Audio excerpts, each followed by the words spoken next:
I actually feel like I'm about to lose my mind, man. For the past 20 minutes, I've been looking at my webcam trying to sort out my hair. For some reason, it just looks too neat. I'm a person who kind of likes like a little bit of a messy hair. But hair follicles aside, let's get on with the video. I'm sure every single one of you watching this right now knows what Netflix is. The big bad Bruce Almighty of a streaming platform that took the world by storm and is still going very strong to this day. Join me, folks, in reminiscing a little bit. Let's relive the glory days of the origins of the Netflix streaming platform. Not only was this the beginning of making like movies, TV shows, and all of that jazz so easily accessible for good or bad, just remember the good old times of like Stranger Things first coming out, Dark, Ozark, the OC, all of these things that were so well received and like well produced, well written. No matter what you think about the show, at least they are well made. There were so many movies and Netflix original shows that just were so well done, and you could tell a lot of love and care was put into it, and there was not that many. Netflix was not as big as it is now, like the big behemoth of a fucking platform now it is. Whereas now they're pumping out like fucking 10 Netflix original movies and shows a year or a month even sometimes. So many big movies with big name actors in them, big A-list Hollywood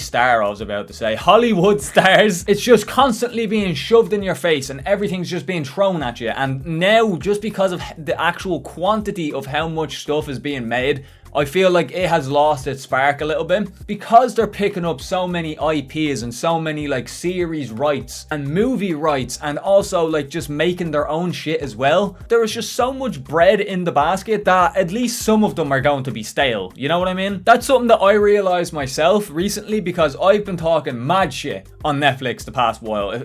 There's so many of my videos out there where I'm talking about movies and stuff where I throw some shade towards Netflix because it genuinely deeply affected me. I was so upset about the fact that Netflix had fallen off because of how much I was loving all of the shit they were putting out. And don't get me wrong, before you start shouting in the comments, I'm not saying that everything Netflix has made over the past few years is ass. There has been a few gems that I've thoroughly enjoyed myself. For example, Lock and Key, Lockwood and Co, which is like a little teenage fucking Ghostbusters type of show where instead of like, you know, the Ghostbusters like sucking machine, they use fucking rapiers, I think they're called. That is a crazy name for an Irishman to say. Rapiers.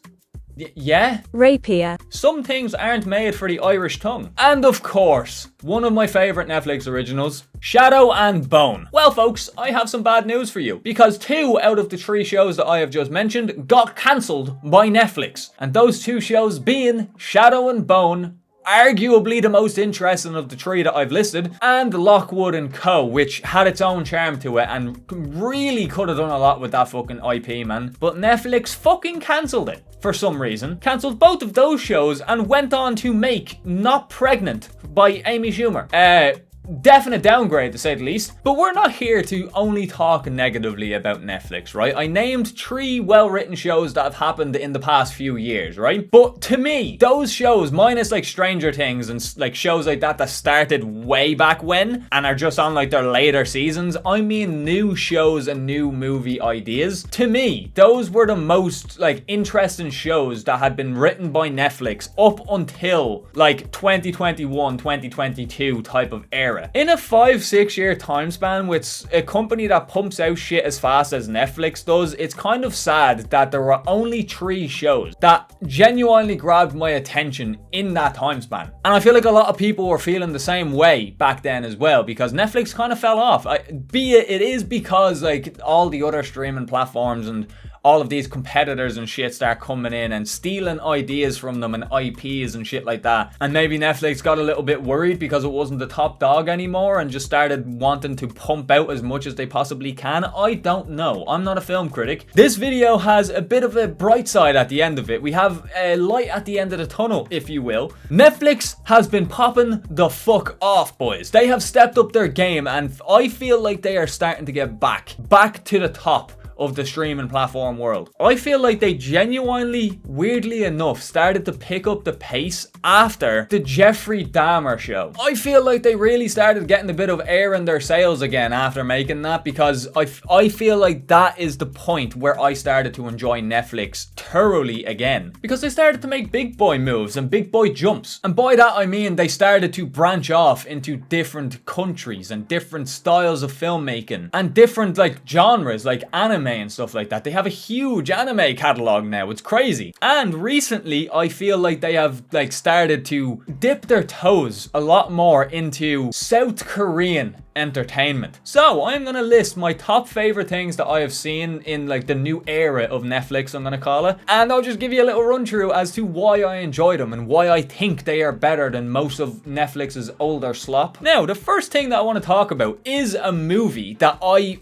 was shocked that I enjoyed as much as I did. It looks like it would be the perfect movie to just shove message after message in your face. And I hate the fact that the movie and TV world nowadays just makes me think that just because I see diverse people on screen. Like, I know that's something I need to work on, okay? But it's just because I've been disappointed by it multiple times. And the movie I'm talking about, sorry for edging you so long, is Joyide. The movie is basically about these 4 Chinese women who are all friends in some sort of way. And basically the premise of the movie is our main character, who I completely forgot the name of, sorry. As we know from the start of the movie, she is Chinese and she gets adopted by a white American family. Now, these 2 white parents notice these 2 Asian parents across the way, and they go up and start a conversation that makes them sound like they're going to be a bit racist or something like that. Only for it to end with them asking, can their child play with their child? And the reasoning behind this is they feel like it would be good for her to be around people from the same culture that she is from. Now, the movie picks up when our characters are older, they're big boy adults, and we find out that our main character needs to go to China for a business deal, but her best friend keeps trying to convince her to, you know, go and look for her birth mother while she's over there. Our main character is kind of reluctant because she doesn't feel like her mother would want to see her. The 2 best friends are then joined by another character, Stingray, which is the cousin of our main character's friend. And then once they get to China, we end up picking up one of our main character's college friends, who just so happens to be an A-list celebrity. And then she gets indoctrinated into the group. And at this point,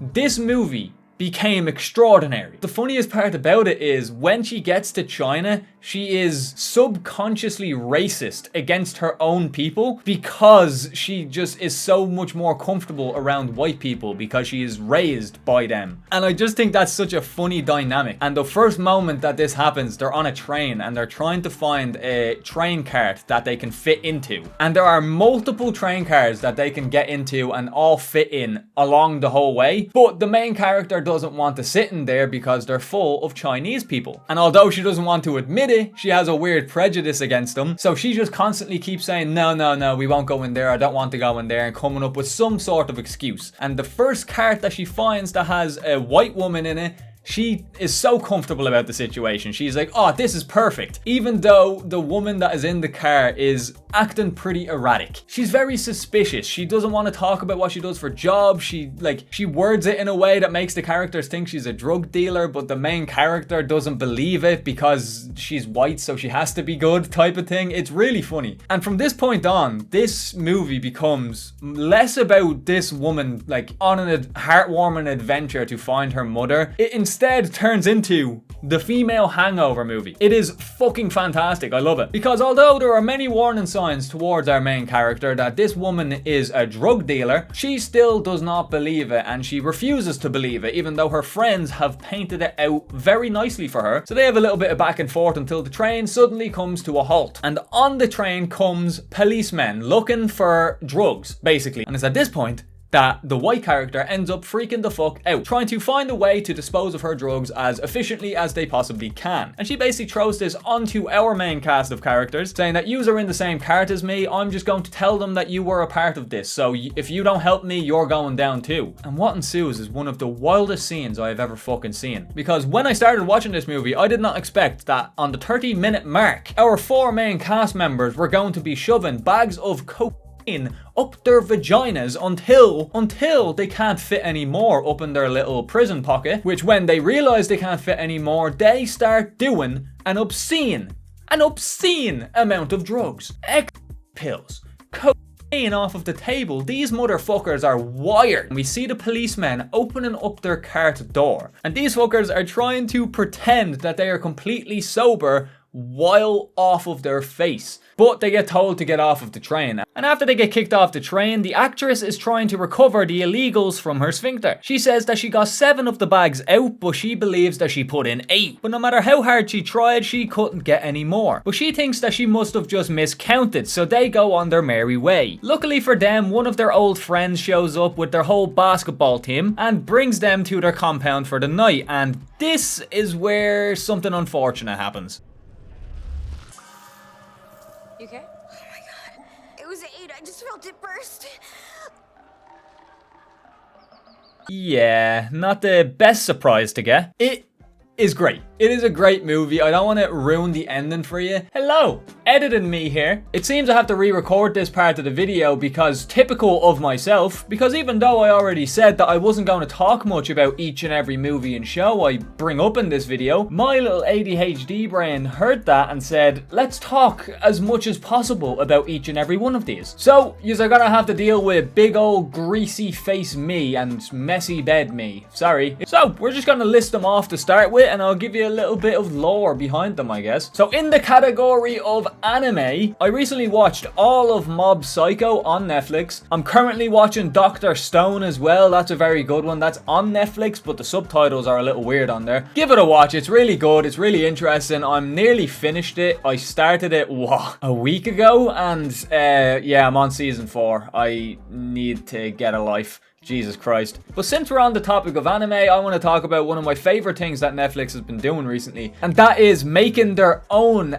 anime. I don't even know if I could call it anime because it's not Japanese animation. It's inspired by Japanese animation, but it's not Japanese companies doing it, so is that classified as anime? Because not only have they gotten the rights to a lot of like pre-existing animes, they've made 2 really well-made ones. And those 2 being Castlevania Nocturne, which I'm not going to go over in this video because I already made a whole video about it if you want to know about it. And a show that's going to be incorporated into one of my future videos, so I won't talk too much on it. But that is Devil May Cry. What a fucking show, ladies and gentlemen. If you are bored, have nothing to watch, and just want to watch fun action and fun characters on screen. Like, don't get me wrong, it also has a plot as well, but it's a very fast-paced show. It's very like non-stop. It's action, action, action with few small bits of lore getting shoved in between. But the overall story and characters and everything about the show is great. Obviously, I know they're pre-existing. It's based on Devil May Cry, the game. It's honestly just a lot of fun. I would highly recommend it. Now, last but certainly not fucking least are the Asian shows. First, I want to start with the South Korean stuff that I've seen recently. The newest of which being Weak Hero. That is a Netflix original show, I'm pretty sure, which I don't know if that even means that they made it, to be honest. It's really entertaining and worth a watch, and the same thing goes for Bloodhounds. Bloodhounds is another one that I've seen on Netflix for a long time. It's basically about these 2 professional boxers who one of their family members gets caught up in this like loan shark scam by some gangsters. They end up going to one of the lad's mother's cafes and smashing it up because they claim they didn't get paid on time, and that's basically the jumping off point. The rest of the show is them trying to battle these fucking guys and try to beat them at their own game, because it's not just his mother that's being affected by this, it's the entire town. And of course, in a boxing show, the fight scenes are pretty immaculate. And another one that I want to talk about in the South Korean era is All of Us Are Dead, which is basically just a giant zombie outbreak with fast running zombies that breaks out and starts in a South Korean high school, which is like this really cramped hallways type of design, cramped classrooms, sliding doors instead of, you know, like doors you can open and lock. Really claustrophobic, really like kind of nerve-wracking because of how fast and like aggressive the zombies really are. I don't want to go too much into detail on that one because I will get caught in a fucking loop and end up talking for another 45 minutes. But yeah, let me know what you guys think of Netflix as a whole down below. Do you agree with what I've been saying, or do you have your own thoughts on it? Let me know down below. I'm really interested to see if I'm not the only one who felt like Netflix fell off. But thankfully, it seems like they're coming back around and starting to make some good shit again. If you're new here, make sure to subscribe and make sure to leave a like. It will let YouTube know that I'm worth caring about. We're on the road to 2K subscribers, so you know what you gotta do. But yeah, it's been EXO, and I'll talk to you all later. Have a good one, folks.